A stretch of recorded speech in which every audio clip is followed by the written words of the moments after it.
Welcome to the Economic Times CEO Roundtable. Our distinguished panelists will discuss the shape and drivers of a post-pandemic economic recovery and the ways in which business and the corporate world will change and adapt in the future. The Economic Times is partnered with Deloitte. Thank you for joining us. Please extend a warm welcome to our eminent panel.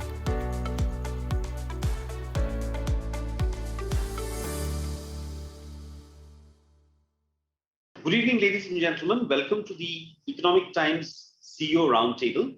We have a stellar lineup with us. They really need no introduction, but I'll do the honors in any case. We have Sundar Pichai, CEO of Alphabet, one of the most valuable companies in the world. Mr. Pichai was the chairman of the ET Awards jury this year. We have Kumar Mangalam Birla, chairman Aditya Birla Group. Sunil Mittal, chairman of Bharti Enterprises. Nandan Nilekani, non-executive chairman and founder of Infosys. Shantanu Narayan, CEO of Adobe. Sanjeev Bajaj, the chairman and managing director of Bajaj Finserv. We have Kiran Mazumdar-Shaw, the chairperson of Biocon. We have Nisaba Godrej, managing director of Godrej Consumer Products. We have Vinod Khosla, Ventures. Sanjeev Goenka, chairman of RP Sanjeev Goenka Group.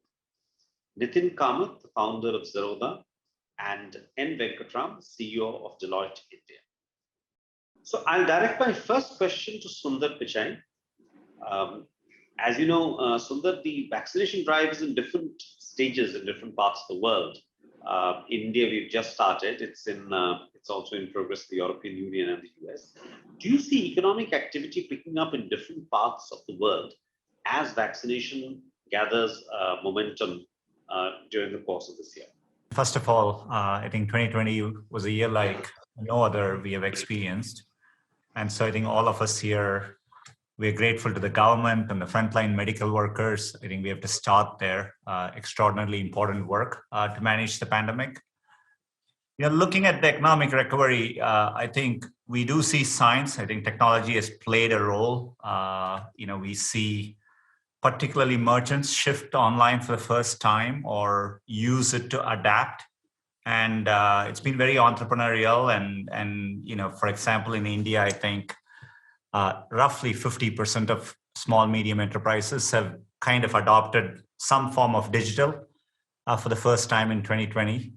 I was earlier listening to an example of a small sari shop and how they've migrated online and made that shift through the course of the year. And it's extraordinarily impressive to see. So I think people are being resourceful. You see shift there, but we definitely see the impact across the board. It's tough to understand what will fully be sustained through the course of the year. I think, vaccines are great, but there are new variants coming around. And so it's tough to predict the trajectory through 21.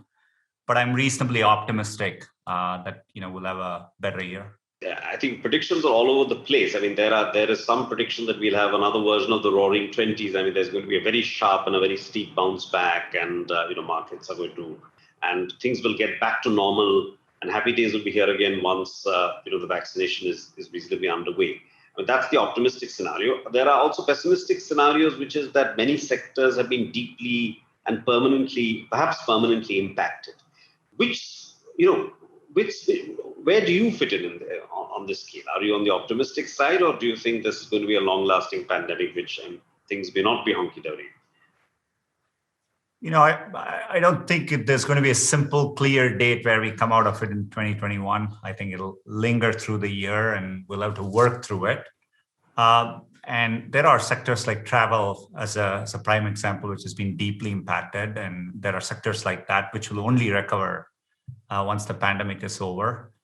I think it's a bit difficult to predict, but I'm optimistic there'll be recovery. I've seen reports which are calling for reasonable GDP recoveries this year, but still too early to tell. Curious to hear what the other panelists think, but maybe someone else can add more. What I would add to that is, at least across a lot of sectors that we operate in, Some have done much better than others. In fact, for many, many sectors, there's been a dramatic acceleration of growth. The one thing I will say, 10 years from now, the lasting influence will be the rate of innovation will see a dramatic change from this point onwards, because things that weren't accepted, for example, in healthcare, could you do televisits or could you do vaccine development in a year? There's a fundamental set of assumptions that have changed completely. Even behaviors, use of outdoor activities versus social activities, those balances have shifted. So I think we'll see the impact for 10 years to come. And many more people will accept more change as possible than has been accepted before. Mr. Birla, would you like to weigh in on that? I mean, you announced a lot of investments in the last couple of months, including in new areas like paint. So you seem to be on the optimistic scale. Clearly, Bodhi, we've announced investments of the tune of about $2 billion in the last 3 months. My very clear view is that almost across the swath of industries that we are present in, businesses are back. I think the economy has made or is well on its way to make a V-shaped recovery. You've had support from the RBI, like I said, good support, monetary policy, fiscal policy. Rural India has been a great source of growth. It's been some sort of a growth engine in some ways. So very impressive. I think that we have great confidence in the Indian economy. All the fundamentals that get spoken about all the time all remain, true even today. And we're really surprised at the way the speed at which markets have come back, the speed at which equity markets have come back. So very positive on India. Shantanu, you have a wide-angle view of the economy. How do you see things? I think they really are the haves and the have-nots. And I think the structural change that the other panelists alluded to are going to happen. And while we are biased, I believe digital changes everything. How you're entertained, how you learn, education is going to change, healthcare. And so for us, we're actually seeing tremendous secular demand as it relates to all things technology. The genie is not going to go back into the bottle in terms of even after the vaccine emerges. So the future of work is going to be more hybrid and remote. The future of healthcare is going to have a deeper technology component to it. And I think for India, and frankly, for all the companies across the world, it's going to be how they adopt to this new reality. And so my sense is that all the structural changes that the governments around the world have done, whether it relates to monetary policy, have really propped up the economy, but fundamental change is still upon us. And I believe disruption across technology, as well as how you do business, is how companies will thrive and economies will survive. If I can bring in Nandan here, and in fact, Shantanu also alluded to this. It's become a bit of a cliche to say that digitalization has accelerated during the whole last 10 or 11 months. But what are the specific ways in which you see digitalization accelerating? No, I think it's across the board. And I think both Shantanu and Sundar alluded to it. I think retailers are doing more online selling, doctors are doing more telemedicine. Food guys that have more delivery. It's all over the place. So I think digital acceleration is here to stay. But specifically on India, I had 2 points. One is the need of the hour is to dramatically increase the rate of vaccination. We have to go to 5 to 10 million vaccinations a day if we are going to come to any kind of reasonable recovery from this situation. And that will require a concerted, united effort by both the public sector and the private sector. So I think to me, the big thing is we have the technology, we have the vaccine supply, we have the distribution channels, but we need to make sure that both public and private players can come together and increase the vaccination to 5 to 10 million vaccinations a day, which I think make a big difference whether recovery takes 6 months or 4 years. So that's one point I think we all need to emphasize. The second is that thanks to this digital acceleration and what Sundar mentioned, that more and more businesses are doing digital transactions, they're doing digital payments, they're buying digitally, they're filing their tax returns digitally. Small companies now have a wealth of data which can be leveraged for them to get credit. And we have to create a new model of credit based on flow of transactions, not on assets, and make sure that small businesses access that. And that will be the key, because if you want jobs, businesses have to do well. If businesses have to do well, they have to get access to credit. And the 10 million businesses in GST should start getting access to credit. And we have a completely new architecture in India called the account aggregator, supported by the RBI, which allows companies to leverage their own data to get credit. And this builds on the earlier things of like identity and payments and so on. So I think if we can leverage the digital footprint of all these small businesses to get them flow-based credit, that will make a big jump in accelerating the recovery of the economy. One of the points you raised on vaccination, is there a anti-vaxxer movements have so far not been prominent in India, but do you sense that coming up and becoming a more, becoming more of an element in India? There are media reports which just a lot of people are reluctant to get themselves vaccinated. No, I don't think. The data is showing that 60-70% of Indians are comfortable taking a vaccine. So just the fact, look, if you give an appointment to somebody and he does not turn up because he can't come, that doesn't mean he's an anti-vaxxer. It's just that he couldn't come. So I won't read too much into that data. Right. Anyone else wants to weigh in on that? Kiran, do you want to come in?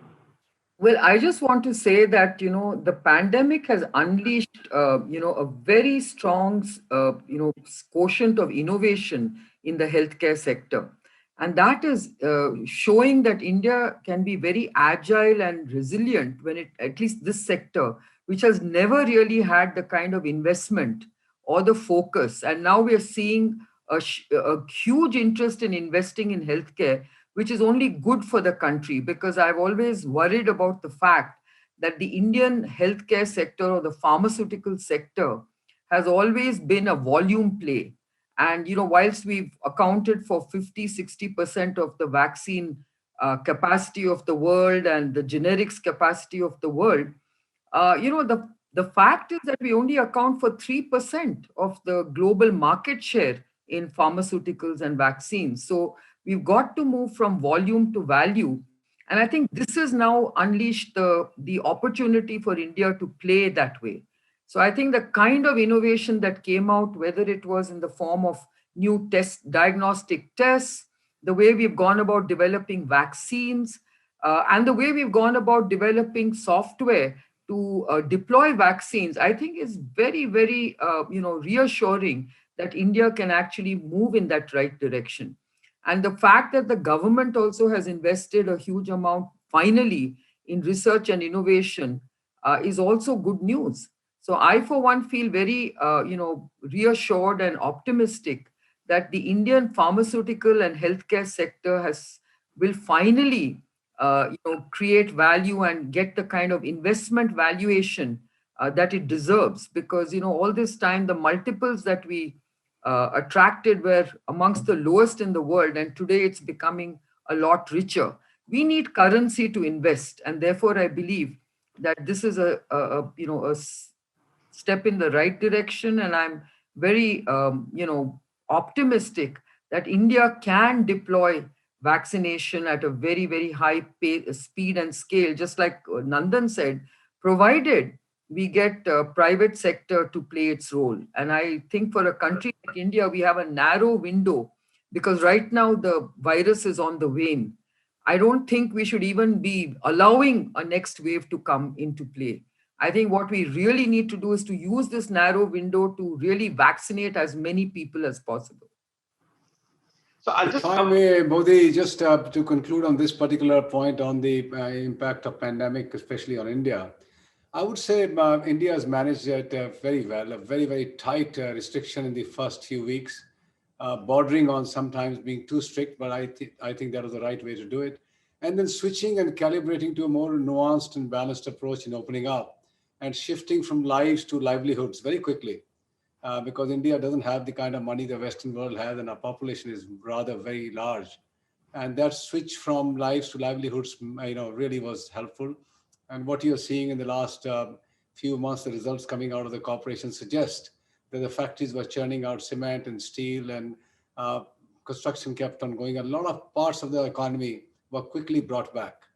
Having said that, I still feel we are not going to have a complete V. And I hope it's going to be a narrow W, but it will be a W. This is a relief rally. A lot of money has been printed across the globe. A lot of money is being pumped into the stock markets. A lot of money is available to corporates. And you will definitely see a dip, and especially led by some of the sectors that Sundar also mentioned: travel, hospitality, cruise liners, tourism. And that's taken a massive hit. So there will be a bit of a drop. I'm only hoping that the W is going to be a very slim W, and inevitably we sort of come out of it back very quickly. Nandan, I mean, you started of course, you are the founder of Aadhaar, which of course completely was implemented at scale and at speed.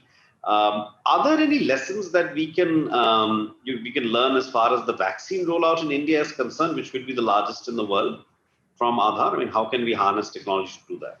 Oh, absolutely. I mean, this is actually a bigger challenge than Aadhaar. Aadhaar was a physical enrollment system that enrolled 1.5 million people a day. Took 4 years to reach 600 million and 6 years to reach 1 billion. In this case, if you want to vaccinate 1 billion people with 2 doses, that's 2 billion doses of vaccinations within 1 year. So actually the scale of this challenge is even bigger than Aadhaar. And it requires a highly scalable architecture, which has multiple hospitals, private sector, government hospitals, all plugged into a common digital infrastructure.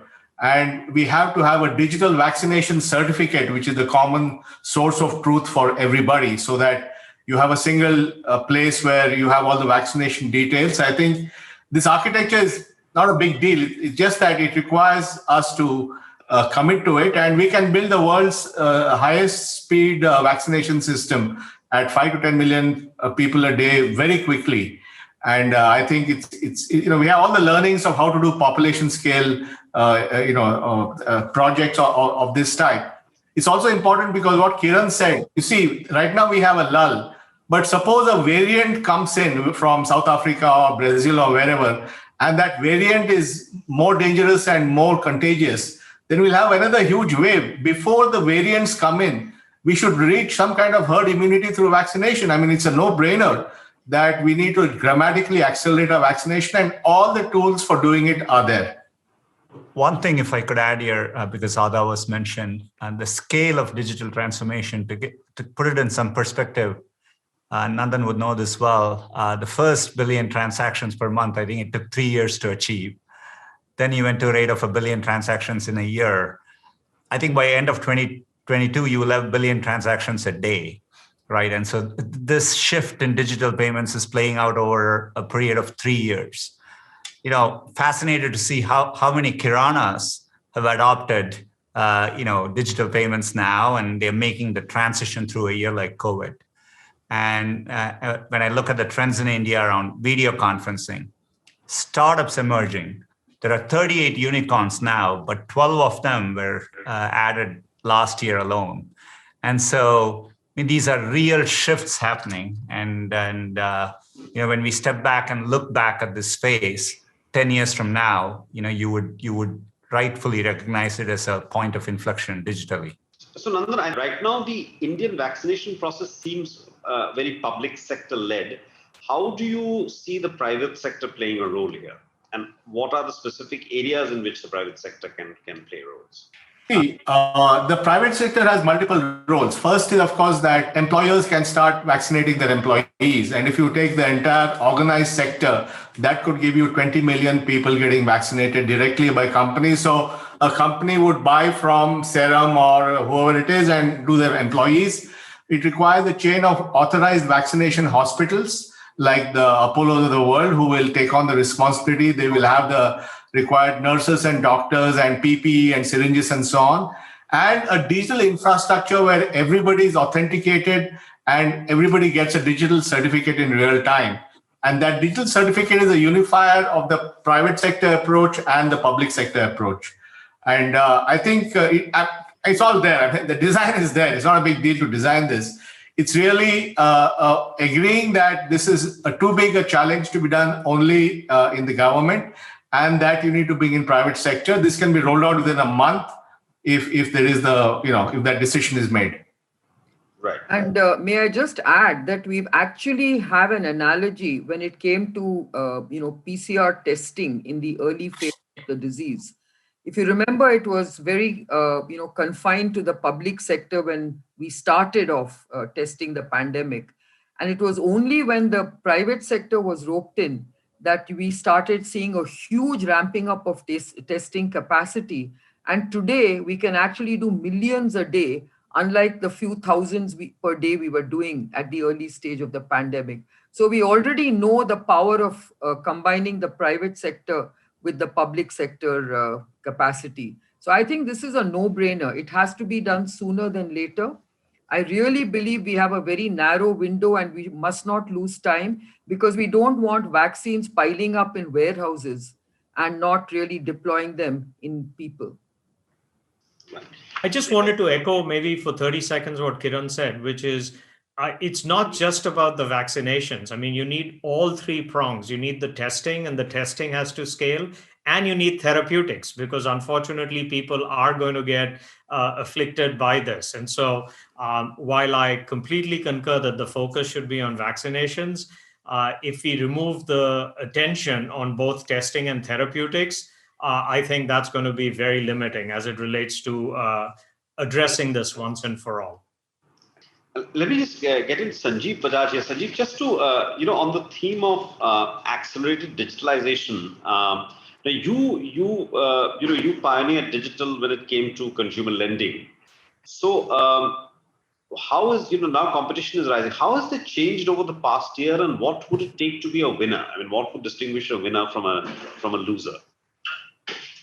Bodhi, as other participants have also said, digital is really become now a way of life by permeating every part of business. Whether you think of customer access and service, you think of now how employees will work. When you think of data insights through ML and AI that is driving decisions and enabling a much higher speed, whether it's of analysis or action, this is something that will differentiate the majority of companies from others. We've also seen how the pandemic has brought millions of new customers to accept digital as a way of life. Social media is also driving both perception and service. And this was very different till 3 years ago, at least in a country like India. We are seeing the use of cloud-enabled business services, which are bringing nimbleness and scalability. And on the other side of it, we are also seeing cybersecurity threats increasing substantially. So businesses have to be able to manage all these different issues that are coming up as a result of the digital world. And people that will come out as winners over here are those that will drive change continuously, that will keep innovating for differentiation, and those that will have a higher level of empowerment in their teams to help in speed of both decision making and action.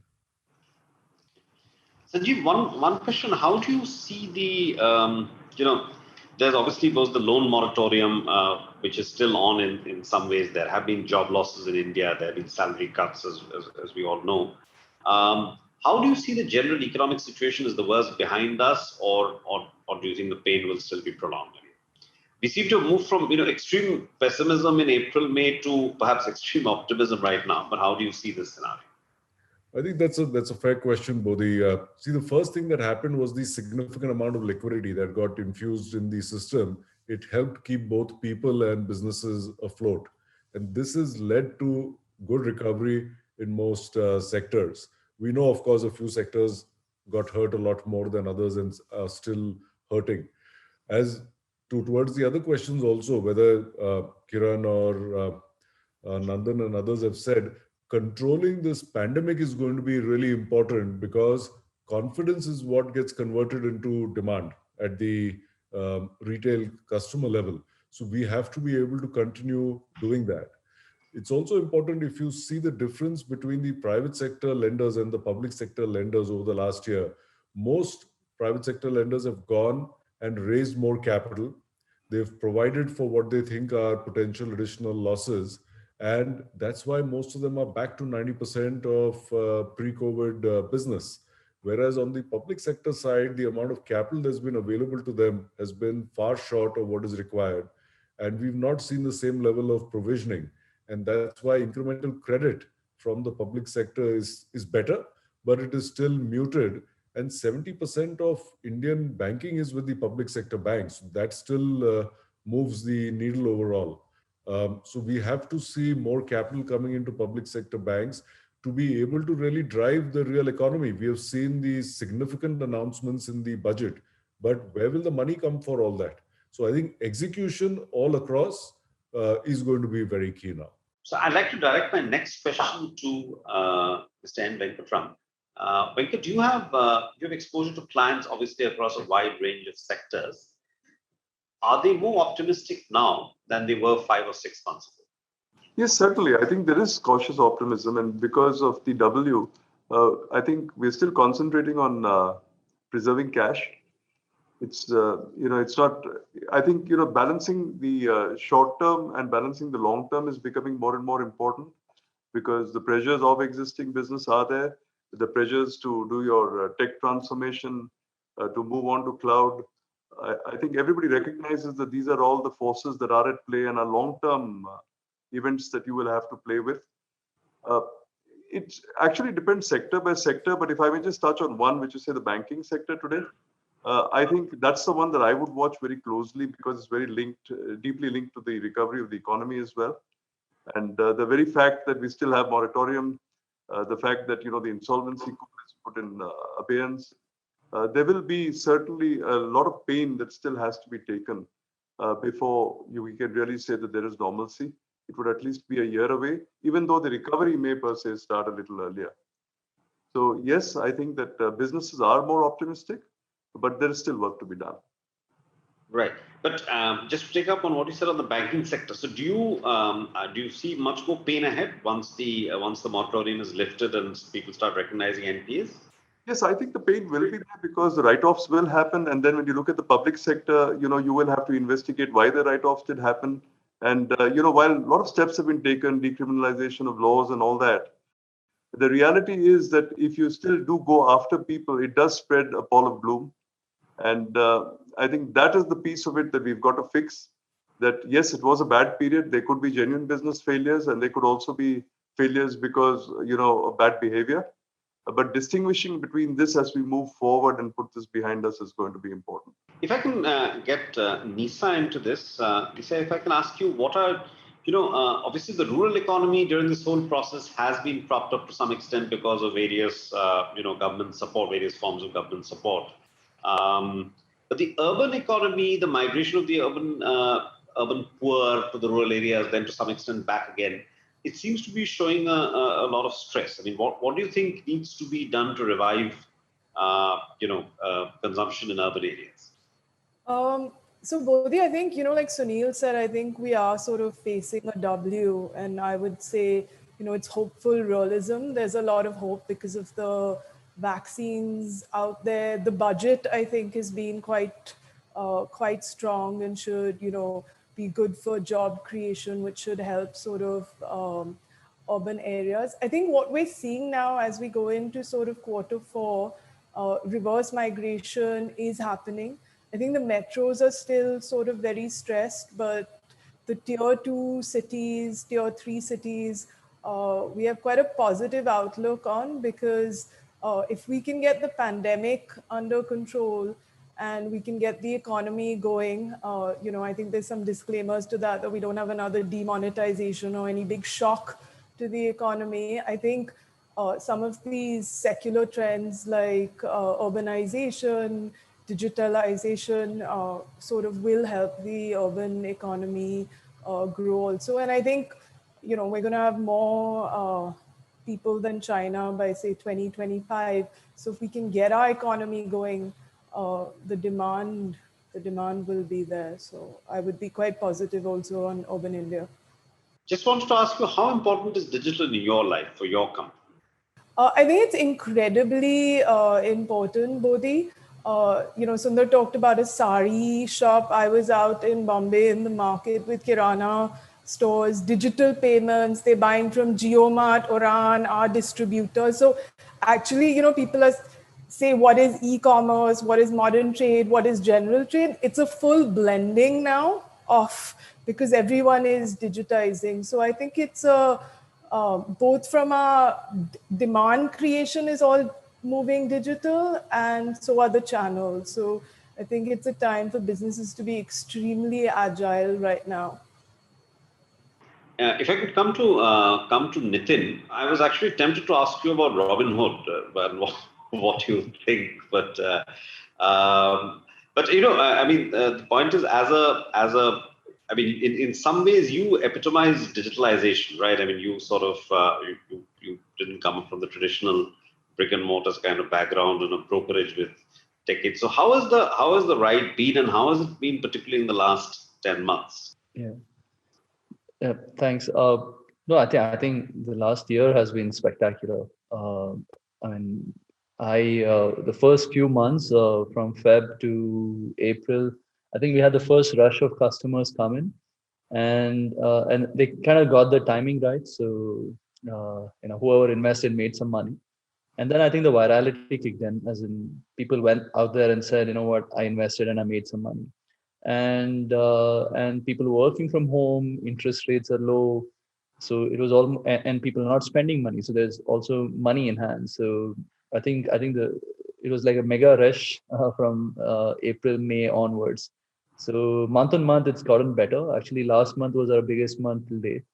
I mean, of course, it's also helping that we are hitting all-time highs. And also about Robinhood, right? I just recently shared this thing that India actually, SEBI has done a much better job than the regulator there, right? As in every time there's been an incident, SEBI has come, fixed a bunch of rules.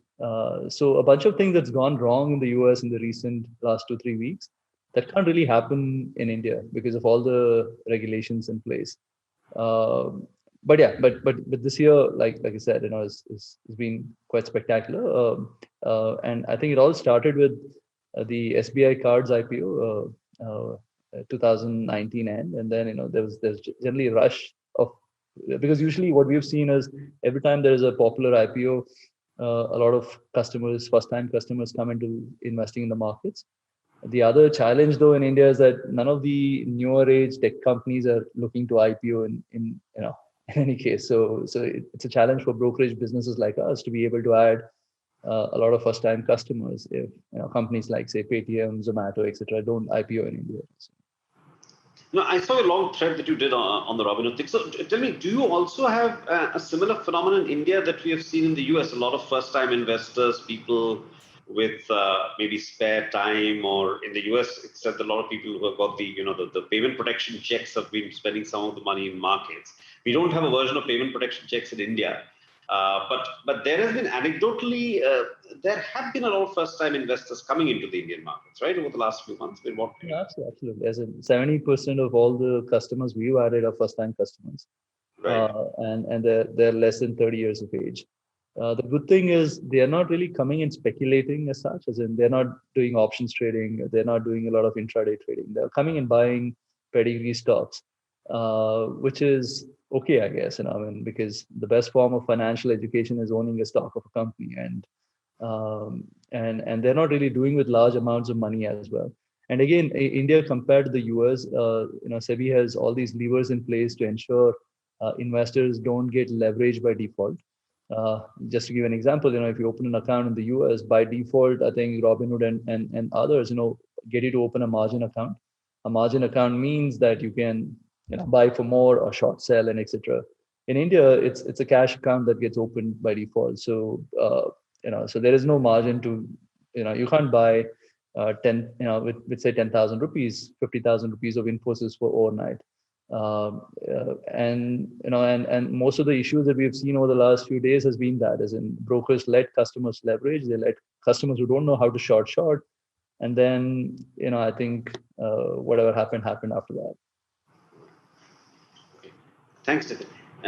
Modi, if I may just interject on what Nitin said, he raised a very important point on the startups listing in India. I think this is a very critical issue for the nation to solve. Particularly, we also heard Sundar talk about the fact that, you know, the number of startups that have come, the number of, the fact that if you really look at it, we will certainly we are already the third largest startup nation in the world, and it's only going to grow. And if we have this leakage that when they really want to list, they go overseas to list, I think we will be losing a lot of value. So SEBI has also played a major role in trying to simplify things, but attracting the companies to come to actually list in India rather than to go to Singapore, for example, is something that's going to be important. I do see that they will go back to the NASDAQ and elsewhere, and we must see, even if there's a dual listing possibility, that they do list here as well. So if I can come to Mr. Goenka, Sanjeev, you represent a wide range of sectors. You obviously run the Calcutta's premier electricity distribution company or present in the retail sector. How do you see the recovery picking up compared to the situation 5 or 6 months ago? Well, Bodhi, quite honestly, for us, I think the last 3 months have been probably the best months that we've ever had. And every company, whether it's in chemicals or whether it's retail, whether it's music, whether it's power, every company is going through the highest ever sales and the highest ever profits. So probably, I think we are beginning to see the signs of a very significant recovery. And of course, I think there have been different views whether it's going to be a V-shaped or a W-shaped recovery. But clearly we are recovering, and we are clearly an economy that's poised to grow, and consumption is happening. And I think that's a very, very positive thing from my perspective. If I can come to Mr. Mittal, has the year generally turned out to be far better than you may have expected about 5 or 6 months, and what do you project going forward? You know, we were one of the sectors, just like several other digital segments of the industry, which was bound to do well in a situation where almost everything moved online. And the only concern could have been, will we rise to the occasion? Will we have people out on the streets ensuring the cell sites are up, the diesel generators are being filled up? And I must say all the operators, all the 3 plus another half operator, all performed well. The traffic shifted almost overnight from various business districts to homes. And, in a terrestrial mobile network, traffic planning is not easy to shift overnight, but I would say the teams managing very well. The Indian government also moved in, spoke to all the providers of OTT services, Netflix, Amazon Prime, to dumb down from HD to SD, so releasing capacities and all that. I would say the industry has done extremely well. Today, India can very proudly say that it didn't have a minute's disruption in as far as the digital networks are concerned. Obviously, the business was strong during this time. And do keep in mind that there were tens and tens of millions of migrants who moved from cities into rural areas.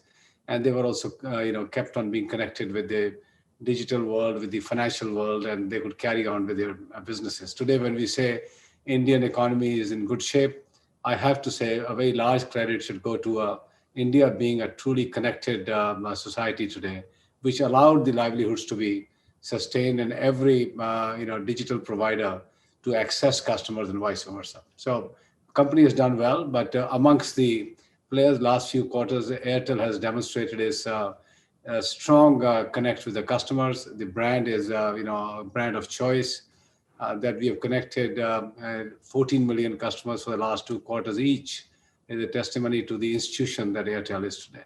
And there's been also been a lot of debate about whether the government has done enough by way, it should have given more direct fiscal support as one school of thought. Where do you stand on that? Well, I would say, unfortunately, the telecom world has had the, contradictory position. India celebrates it being digitally connected. It celebrates the telecom industry. But unfortunately, it's also taxed like a tobacco industry because it generates a lot of revenue. And the customers don't get to see the pain because if there is a 14% license fee and spectrum charge and 18% GST, it kind of comes from the kitty of the overall revenue of the operators. So it is heavily taxed. But this year, I had personally written to the finance minister, you can ignore the corporate sector completely. We will fend for ourselves. If there are lesser profits, we'll deal with it. This is the year when India needs every penny into the bottom of the pyramid in taking care of those people who deserve it the most. So no regrets at all. I just also wanted your thoughts on where you stand on this issue as to whether the government could have done more by way of direct fiscal support. What are your thoughts? I mean, no sort of. There's no black and white on this. I mean, there is no right or wrong answer. I think they've done, like I was saying earlier, a lot of good things. I think the regulators, the relevant regulators, the government have all moved together. So, for example, a lot of things that they've done that has boosted the rural economy, for example. It's not direct fiscal benefit, but it has definitely helped, like I was saying earlier, to make the rural economy a growth engine. So I think that I think they've done enough. One can always ask for more, but I think that they've come out of this looking pretty good. You're present across a very wide range of sectors, cements, commodities, and so on. What kind of are you seeing a demand revival in these areas? Definitely. For example, in the case of cement, large infrastructure spend happening again. East India, for example, governments are spending a lot on infrastructure. Surprise, surprise. Even in rural India, I keep coming back to rural India, but everyone's adding one room to the house or building one small house after this experience of the pandemic and having to stay at home. A lot of migrant workers are doing that, adding a room, adding a small house, which has been a huge impetus for cement demand, for example. So yes, even in terms of aluminium, consuming sectors are looking up. Demand is coming back. So whereas there is much more liquidity in the system than normal, and we'll have to see how the economy reacts to that liquidity coming down to normal levels. What I see is authentic demand across sectors. Which I think is very heartening. The RBI has recently come out with these new norms for allowing industrial houses. I mean, they're in the discussion stage, but they may allow industrial house conglomerates such as yourself to set up banks. What are your views on that, and would you be interested? I think that's a very positive move, Bodhi. We'd applied for a license 25 years ago. I think that if the economy has to grow every year at 7%, 8%, 9%, you need that kind of generation of credit. And I just don't think we have enough large banks in the system to be able to do that. I think, you can have ironclad regulation that, is completely safeguards the bank from the rest of the group. Create firewalls around a bank. That's not reason enough. Just because one is a large industrial house, it's not reason enough to not give us a banking license. For example, in our case, we have enough banking relationships. If we were given a banking license, quite happy to not have any business relationship between the bank and the rest of the group. But at a broader level, at a larger economic level, I think just creation of credit in much larger measure is going to require the presence of many more banks. So let me, I believe Sundar has to go. If I can ask him a sort of final question. Jeff Bezos announced that he was stepping down from CEO and he would be executive chairman, obviously. And this is a transition that you've experienced firsthand at Alphabet, Google. Do you believe at some stage companies are better served when founders seek their place at the steering wheel? No, I don't think so. I mean, it takes a lot of commitment. There are many CEOs across this panel as well, and I think it takes extraordinary commitment and work, and I think they are making natural transitions. I think you're talking about some of the best entrepreneurs across the board, and anytime they step down, I think there's an impact for sure. But I think they've taken great care to make sure the transition is well thought out and helps take the company to the next stage. But I mean, since you, when is a natural time, if there is such a thing, for a founder to, Bezos is not exactly stepping down; he's still very much in the business. But what is a natural time for them to sort of redefine their rules? I mean, it's a very personal decision, isn't it? I think in each of these cases, I think most of them tend to do it when the company is on a strong foundation. You've laid the foundation for diversifying your business and ensuring it can carry on for a while. You feel the culture is set and you're confident about the innovation ahead. But beyond that, I think it's a personal journey, and it also reflects the importance of cloud, I guess, in the context of the Amazon transition overall, which is related to the shift we have been talking about, the shift to digital, and how important a role cloud has been in that shift. Right. On a slightly lighter way, I suppose, Google knows what people are searching for around the world. During the pandemic, what are they looking for? What have they been looking for in the last 10 months? I mean, to step back, on an average day, 15% of queries is something we have never seen before. So there is just a lot of, new things which constantly happen. But through pandemic, I mean, you see people shift behavior very quickly. People trying to learn new things in YouTube, or, I mentioned people trying to learn new skills. You can see all that in the query stream. People trying to connect with other people, people looking for comfort. Those are all kind of cross trends we see pretty much across the world. And, it shows that people are looking for deeper things to learn, to connect, and to comfort during times like this. And during this whole period, obviously this has been an extraordinary time with big political developments. Big tech itself has been, under a lot of political and societal pressure. How has it been like dealing with this? One has obviously followed what's going on with Google, whether, obviously in some sense, these big tech companies are the center of American politics, and one can say even global politics. How is it sort of dealing with the pressure? It's naturally, we've all talked about the increasing role technology is playing in people's lives. So to me, it comes with that. And, I think there are important questions to be debated and answered. What is free speech? Where do you draw the lines? And, and how should platforms decide who gets to say what? I mean, these are, questions which technology companies play an important role in, but they are important societal questions too. And so it's not surprising to me that there is a lot of conversations. I think in some of these areas, there would need to be regulations, I think, which would give clearer frameworks. You've seen that with something like privacy.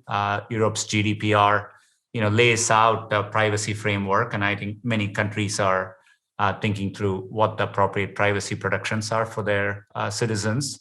Similarly, around content and competition, I think there'll be important questions to be sorted out, but I see it as a natural stage of where the tech sector is. Does anyone else want to comment on this? Maybe Vinod or even Shantanu? Well, a couple of thoughts. I mean, first is I think the innovation that we've all demonstrated over this time has been unprecedented. And, from my perspective, on both the privacy as well as on the regulation front, I mean, in many ways, I think companies like Google or companies like Adobe really feel their obligation towards saying, we serve our customers. And anytime you do anything to have that trust with your customers compromised, that's the most important thing that we worry about. And so I think you're constantly, debating how you move the technology forward, but while keeping customer sentiment and customer interests best at heart. And I actually feel like the technology is moving so far that a lot of it will also depend on our brand promise with our customers. And by definition, I think the regulation will always be a little bit behind. And so I think we just have to be very conscious of the fact that we have this great responsibility by virtue of the fact that, our technology is used on every computer perhaps on the planet. And but at the end of the day, our job is innovating, and our job is disrupting ourselves. Otherwise, somebody else will. So I think that's what drives us at Adobe. Vinod, do you want to comment on this? Not a lot to add. I think the rate of change is clearly accelerating, and hence regulation falls further and further behind the state. Well, we'll just have to whack-a-mole fix it as we go along. We've seen in the financial system every crisis, starting with the 1933 Securities Act in the US, was fixing a bunch of regulation. Then there was set in 87. Then around the internet bust around 98, 99, 2008. So I think regulation always tries to catch up. I do think the tech companies are more progressive than people give them credit for in their values and in meeting customers' needs, because they have strong pressures, surprising pressures, even from inside, from their own employees. And so I do think this will be a continual process. It'll appear to get worse because the rate of change will get worse. But otherwise, I think, the thing we fundamentally have to realize is almost every area. Media, it was none of the media companies that innovated. It was YouTube and things like Netflix and Facebook and Twitter that were the new media companies. In fintech, at least today, I find it surprising, a less than 10-year-old company like Square is worth the same as American Express. Stripe and Affirm and others worth more than most companies. I suspect the nature of fintech will change. I see the same change coming in driven by climate and sustainability in things like oil and gas and cement and steel. I see a dramatic, and one of the things COVID has caused is a real rethink of supply chain vulnerabilities. So I see a dramatic increase in local manufacturing, aided by AI robotics as an area, new technologies like 3D printing and composites. So I actually think we haven't started to see the bulk of the effect on GDP driven by technology, and we'll see more and more of it. And frankly, this will cause disruption. It's always the disrupted that create a lot of noise and pressure for regulation. I mean, Sundar won't say this, but I'll tell you, the Europeans hate the fact that there's no European tech companies leading, and hence they drive regulation. And so there are a complex set of factors, both disruption, the disrupted wanting to really push back and slow things down, as well as things like jealousy and other factors. So thank you, ladies and gentlemen. It's been an enriching discussion covering a wide gamut of subjects, from digitization, the economic rebound from the pandemic, how to do vaccination right, and so on and so forth. I'm sure our audience would have greatly enjoyed it. Thank you so much.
you